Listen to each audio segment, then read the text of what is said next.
Bienvenue sur ma chaîne Pixelcoin, je suis très content de te retrouver. Si tu aimes le travail que je fais, n'hésite pas à t'abonner, moi ça me fait vraiment plaisir. Tu peux aussi me rejoindre quotidiennement sur Twitter, je te partage de nombreuses analyses techniques, je te mets tous les liens dans la description. Bienvenue à tous pour ce brief du 30 janvier, je suis content de vous retrouver. La dernière fois que nous nous étions parlé, en fait, on envisageait une rupture du range qui était ici entre les deux bornes de liquidité, pour ensuite une réintégration au niveau des 43 000 $.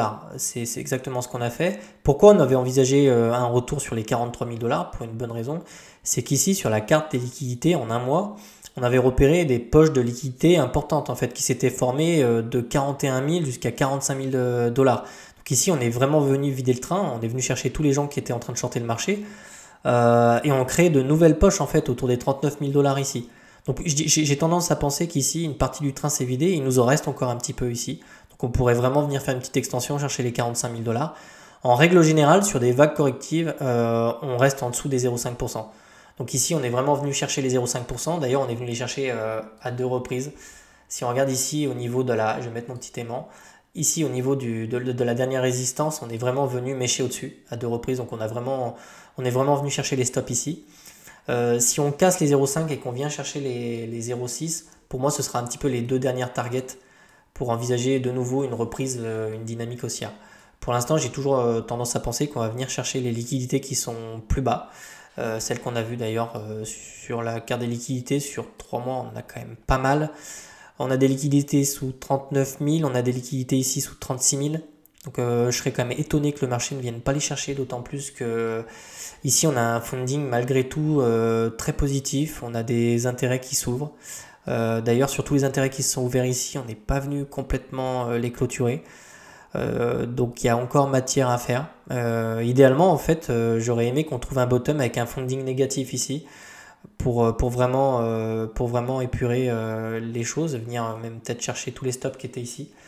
On verra si le marché le fait ou pas. Ça, on peut pas vraiment le savoir. Pour le moment, on est sur des niveaux clés ici. On va vraiment regarder si le marché les rejeté ou pas, ou si on vient, ou si on essaye de break les 0,5% pour venir chercher les 0,618.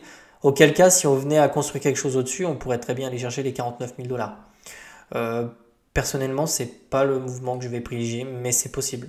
Ça reste possible. Si on devait retracer un petit peu, et pour le moment j'ai l'impression qu'on est en train de diverger ici, on le voit. On a un momentum qui devient un petit peu faible ici, d'autant plus qu'ici on est en surachat. Donc on pourrait vraiment avoir un mouvement ici qui s'essouffle un peu. On pourrait retracer sur le premier arrêt déjà, je vais vous le mettre si vous voulez. On pourrait venir chercher ici les 42 000 d'abord dans un premier temps. Dans un deuxième temps, on pourrait venir chercher cette zone-là, entre les 40 000 et les 39 000. Si on pète cette zone-là, alors décidément, on ira chercher des nouvelles targets plus bas.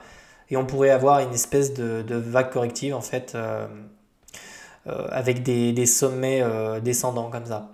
C'est le cas ici. Suivant la théorie de dos, en fait, on a vraiment nos sommets qui sont ascendants, nos creux qui sont ascendants. Et ici, on a un nouveau bas qui est descendant en fait.